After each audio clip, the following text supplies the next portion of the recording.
जनता के साथ होनी है, जनता के साथ मिलके चुनाव लड़ेंगे। और जेजेपी वाले एक दो जगह से खबरें रोज रोज आती है, उसको खंडन करना भी अच्छा नहीं लगता। हम लोग इतने बिजी काम पे बिजी, हम काम कर रहे हैं। बाकी वो तो घोषणा करके चुनाव लड़ने के लिए घोषणा कर रहे हैं। आज इनको बैठ के तुरंत एड्रेस करना चाहिए। और ईगो की लड़ाई में किसानों के साथ मत लड़ो, किसान निपटा देंगे तुम्हारी राजनीति को। प्रश्न ये है कि जो संविधान है, भारतीय जनता पार्टी जब से सरकार बनी है वो संविधान को तोड़ने के चक्कर में फंसी हुई है। आम आदमी पार्टी की सरकार बनते ही पुराने घरेलू बकाया सारे बिल माफ हो जाएंगे। मीडिया से बातचीत करते हुए संदीप पाठक ने कहा कि हरियाणा की जनता द्वारा सभी राजनीतिक पार्टियों से त्रस्त हो चुकी है और अब हरियाणा की जनता बदलाव चाहती है और बदलाव के लिए जनता अरविंद केजरीवाल को मौका देगी। उन्होंने कहा कि हम गारंटी रजिस्ट्रेशन अभियान चला रहे हैं, उसके लिए सभी यही इकट्ठे हुए हैं। संदीप पाठक ने कहा केजरीवाल बेशक जेल में हो, लेकिन केजरीवाल का काम बोलता है, जो कि हरियाणा की जनता ने दिल्ली और पंजाब में देख लिया है।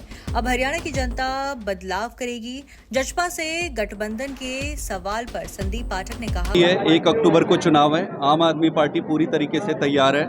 आम आदमी पार्टी का संगठन गांव के एक एक कोने में, एक एक गली में बना हुआ है। देखो, हरियाणा की जनता सारी पार्टियों से त्रस्त हो चुकी है। इस बारी जनता बदलाव चाह रही है और बदलाव के लिए वो केजरीवाल जी को एक मौका देंगे।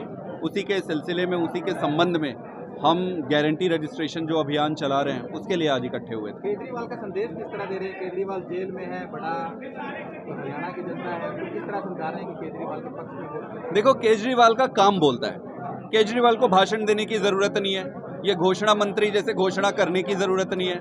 केजरीवाल का काम बोलता है। भाई सीधे से आप देखिए, जिन 2 राज्यों में सरकार बनाई है जनता ने, वहां पर केजरीवाल ने क्या अच्छा काम किया, क्या स्कूल बनाए, उसको आप देखो। जनता ने देखा है, हरियाणा के जनता ने दिल्ली में भी देखा, पंजाब में भी देखा। तो केजरीवाल का तो काम बोल रहा है। अब ये षड्यंत्र करके चाहे केजरीवाल को जेल के अंदर डाल दे, जनता तो देख रही है ना। उसके एक बेटे को, उसके एक लाल को षड्यंत्र करके जेल में डाल दोगे। हरियाणा का खून है, ऐसे जेल वेल से डरने वाला नहीं है वो। दिखाएंगे इसको, हरियाणा में दिखाएंगे जिस तरह से जेल में डाला, हरियाणा में बदलाव। जनता देख रही है दोस्त, जनता देख रही है। अलग से दिखाने की कुछ जरूरत नहीं है। जनता इतनी सयानी है, वो देख रही है, अपने दिल में दबाए बैठी है। हमारा गठबंधन जनता के साथ होनी है, जनता के साथ मिलके चुनाव लड़ेंगे। और जेजेपी वाले एक दो जगह से खबरें रोज रोज आती है, उसको खंडन करना भी अच्छा नहीं लगता। हम लोग इतने बिजी काम पे बिजी, हम काम कर रहे हैं। बाकी सरकार बहुत मुकाबला, बहुत जबरदस्त मुकाबला रहा था आम पार्टी का और बीजेपी का। आपकी बात कुरुक्षेत्र में कैसे देखते हैं? देखो, लोकसभा में काफ़ी अच्छी फाइट हुई कुरुक्षेत्र में। हमारे गुप्ता जी लड़े थे, थोड़े से वोटों से रह गए थे। इनके जो धन बल, बाहुबल, सब कुछ का सामना जनता ने किया। थोड़े से मार्जिन से वो रह गया। लेकिन मेरा ये मतलब है कि मोटा मोटी जनता ने अपना मन जो है वो साफ कर दिया था कि भाई साहब इस बार बदलाव चाहिए। बस जो घोषणा हुई है अब बीजेपी में, क्या पूरी हो पाएंगी? वो पूरी करने के लिए थोड़ी ना घोषणा कर रहे हैं, वो तो घोषणा करके चुनाव लड़ने के लिए घोषणा कर रहे हैं। हमारा गठबंधन जनता के साथ है, जनता के साथ मिलकर चुनाव लड़ेंगे। जेजेपी वाले खबरें छपवा रहे हैं, रोज रोज इसका खंडन करना भी अच्छा नहीं लगता। हमारा ऐसा कोई विचार नहीं है, हम अपने काम से व्यस्त हैं। संदीप पाठक ने कहा, लोकसभा चुनाव में जनता ने साफ कर दिया था कि अब की बार बदलाव चाहिए और ये विधानसभा में होकर रहेगा। किसानों द्वारा शंभू बॉर्डर न खाली करने के मुद्दे पर बोले, किसानों से जो टकराएगा चूर चूर हो जाएगा। सरकार को शांत बैठ जाना चाहिए। किसान इस देश के परिवार को पालता है, किसानों के ऊपर देश की जनता निर्भर है। अगर इस देश का किसान विकसित नहीं होगा तो देश कैसे विकसित होगा? आज हम मिल रहे हैं, इसके बाद सीधे महीने भर बाद ही मिलेंगे। और जब महीने भर बाद मिलेंगे तो बूथ की तैयारी, कितने बूथ बने, कहाँ के रह गए, ये सारे डिस्कशन के लिए ही मिलेंगे। तो मोटा मोटे आज ही अपने को अब तय करके जाना है कि भाई हमें इस चुनाव में अपनी छाप छोड़नी है या फिर ऐसे ही बन के रह जाना है। बड़ा सीधा सरल कि हमें एक मौका दे दो भाई साहब, हम आपके बच्चों के लिए स्कूल बनाएंगे, आपके बच्चों के लिए अस्पताल बनाएंगे, आपके परिवार को सुखी रखेंगे, आपके मान सम्मान पे कोई आंच नहीं आने देंगे, किसानों का मान रखेंगे, बच्चों को रोजगार देंगे। हम जैसे अपने परिवार के लिए मेहनत करते हैं वैसे पूरे हरियाणा के परिवार के लिए करेंगे। बस हमारी यही बिरादरी, हम बस इतनी सी तो बात कह रहे। तो ये देश, वो कहते हैं ना जी फलाना नेता आएगा तो देश को विकसित बना देंगे। मोदी जी भी कई बार कहते हैं मैं विकसित बना दूंगा। भाई किसी के पास जादू की छड़ी नहीं है। आप जो निर्णय लेते हो, जो आपके कर्म है, वो कर्म आपको विकसित बनाएगा या पिछड़ा रखेगा। जब तक आप स्कूल पे, जब तक आप अस्पताल पे, अपने जनता को जब तक आप मजबूत नहीं बनाओगे, जनता के जेब में जब तक 4 पैसा नहीं डालोगे तो वो मजबूत काहे का होगा। और जब तक वो मजबूत नहीं होगा देश मजबूत नहीं होगा। अब भारतीय जनता पार्टी का एक ही काम है, जनता के जेब में पैसा डालना उसको इंटरेस्ट नहीं है। उसका एक ही काम है कि किसके जेब में पैसा है, किसके जेब में पैसा है, जिसके जेब में पैसा दिखा उससे लूटो। भाई ऐसे देश आगे थोड़ी बढ़ेगा। सीरियस बात है ये। हंसी ठट्ठा मजाक में हम भले इसको साधारण बात में कह रहे हैं, लेकिन जिस दिन जनता पूछना शुरू कर दी, वो नेता आएगा गली में, भाई जी बहन जी वोट देना, हाथ तभी जुड़ जाता है चुनाव आते ही, वोट देना, वोट। सीधे सवाल पूछने कि भाई साहब आप चाय भी पियो, आप बैठो, लेकिन आपने किया क्या है मुझे ये बता दो 10 साल। जिस दिन जनता ये प्रश्न पूछना शुरू कर देगी उस दिन इनकी राजनीति खत्म। केजरीवाल जी जेल में भले ही है, जब तक आप जैसे लोग, आप जैसे वॉलेंटियर जिसके हैं, उनकी पार्टी को कोई तोड़ नहीं सकता। पार्टी तो आगे बढ़ रही है, पार्टी तो आगे बढ़ रही है। अभी देखो ये 15-20 दिन चुनाव को प्रीपोन्ड कर दिए। इनको लग रहा है ना, इनको लग रहा है केजरीवाल जी अब निकलने वाले, निकल रहे यार, ये निकले इससे पहले चुनाव करा लो जल्दी। पर चुनाव तो लड़ेंगे, चुनाव लड़ रहे हैं और केजरीवाल जी वहां बैठकर अकेले संघर्ष कर रहे हैं। आपको और हमको अपनी जिम्मेदारी निभानी पड़ेगी। भाई केजरीवाल जी अपनी जिम्मेदारी तो निभा रहे हैं। बताओ आपके पास देखो एसी लगा हुआ है, कितना, इतनी गर्मी में एसी लगा हुआ है, आपके पास ठंडा पानी आएगा, खुली हवा है, आजादी है। केजरीवाल जी एक छोटे से कमरे में पेन पेपर लेके बैठे होंगे, पढ़ रहे होंगे, लिख रहे होंगे, सोच रहे होंगे। हमसे बात नहीं कर सकते, उनके मन में क्या चल रहा होगा। वो सोच रहे होंगे कि मेरे लड़के, मेरे ये लोग क्या कर रहे होंगे। उनको कई बार लगता होगा कि हम लोग अच्छा कर रहे हैं, कई बार संदेह भी आता होगा कि पता नहीं बच्चे क्या कर रहे होंगे।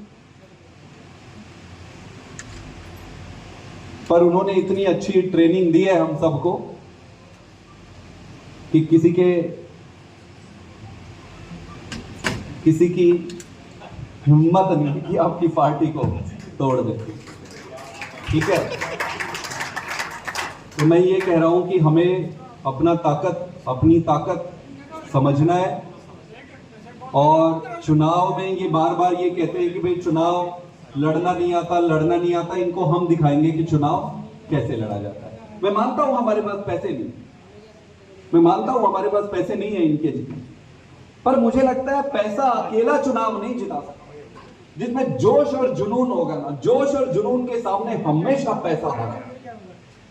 आज किसानों ने कह दिया है कि हम शंभू बॉर्डर खाली नहीं करेंगे। सरकार कह रही है कि आप ट्रैक्टर ट्राली पर मत आइए आपका स्वागत है। किसान ने साफ कह दिया हम शंभू बॉर्डर खाली नहीं करेंगे। देखो किसानों को कहते हैं ना कि किसानों से जो टकराएगा चूर चूर हो जाएगा। किसानों से ना टकराए, सरकार को बैठना चाहिए। किसान सबका पेट पोस रहे हैं। मैं भी किसान परिवार से हूँ। इस देश की 70% जनता निर्भर है किसान पे, खेती पे। भाई वही विकसित नहीं होगा तो देश कैसे विकसित होगा। तो इनको बैठ के तुरंत एड्रेस करना चाहिए। और ईगो की लड़ाई में किसानों के साथ मत लड़ो, किसान निपटा देंगे तुम्हारी राजनीति को। उन्होंने कहा कि अहंकार में किसानों के साथ मत लड़ो, वरना किसान तुम्हारी राजनीति निपटा देंगे। एसटी समाज द्वारा पूरे देश में भारत बंद को लेकर संदीप पाठक ने कहा, जब से देश में भाजपा की सरकार बनी है वो संविधान को तोड़ने के चक्कर में दिल्ली में जो गारंटी दी है वो सारा पूरा किए, पंजाब में जो गारंटी दी है वो पूरा किए, अरविंद केजरीवाल की गारंटी। इस बार हरियाणा में भी जो गारंटी केजरीवाल जी ने दी है वो पूरा करेंगे। अब इसको आप घर घर ले जाकर, इस गारंटी कार्ड को घर घर ले जाकर एक एक आदमी को देना है, उनका रजिस्ट्रेशन करवाना। तो ये बुकलेट आपको मिलेगा, इसमें केजरीवाल जी की सभी गारंटी लिखी हुई है। यहाँ पर उसका नाम, फोन नंबर और रजिस्ट्रेशन नंबर लिखना रहेगा। ये आप फाड़ के उसको दे दोगे और ये ऊपर वाला जो काउंटर फाइल है ये आपके पास रह जाएगा। बिजली गारंटी कार्ड एक एक घर एक एक परिवार में ये देंगे। इसमें क्या लिखा है? इसमें लिखा है कि हर परिवार को हर महीने 300 यूनिट बिजली मुफ्त, पहला। दूसरा, हर घर में बिना पावर कट लगे 24 घंटे बिजली। तीसरा लिखा हुआ है कि 31 दिसंबर 2023 तक पुराने सारे घरेलू बिजली बिल, बकाया बिजली बिल माफ। ये बिजली की गारंटी का है। बाकी की सारी चीजें उसमें लिखा हुआ है, रोजगार का, शिक्षा का, स्वास्थ्य का, महिलाओं के सम्मान का, सारा कुछ लिखा हुआ है। तो हर घर जाकर अपने को गारंटी डिस्ट्रीब्यूशन करना पड़ेगा। जनता पार्टी जब से सरकार बनी है वो संविधान को तोड़ने के चक्कर में फंसी हुई है। अब जो आरक्षण है, आरक्षण में जो मिल रहा है उसको खत्म करना चाह रहे हैं, उसको तोड़ना चाह रहे हैं। किसी भी समाज के प्रति इनकी भावना, भारतीय जनता पार्टी की भावना सही नहीं है। उनका एक ही भावना है कि जोड़ तोड़ करके सरकार बनाओ और खाओ। तो गारंटी कार्ड दिया जा रहा है घर घर, अब गारंटी दी जा रही है बिजली को, तो क्या कहेंगे? मैं यही कहूँगा कि जनता को इसका लाभ उठाना चाहिए। सब घर में बिजली आए, 24 घंटे बिजली आए, सबको फ्री बिजली आए, पुराने सारे बिजली बिल, आम आदमी पार्टी की सरकार बनते ही पुराने घरेलू बकाया सारे बिल माफ हो जाएंगे। तो फायदा उठाना चाहिए। अब जो आरक्षण है, सरकार उस आरक्षण को खत्म करना चाह रही है, उसको तोड़ना चाह रही है। भाजपा का किसी भी समाज के प्रति भावना सही नहीं है और उनकी भावना जोड़ तोड़कर सिर्फ सरकार बनाना है। संदीप पाठक बोले, अरविंद केजरीवाल की गारंटी है कि हरियाणा में आम आदमी पार्टी की सरकार बनते ही सभी पुराने घरेलू बिजली बिल माफ होंगे और जनता को इसका फायदा उठाना चाहिए।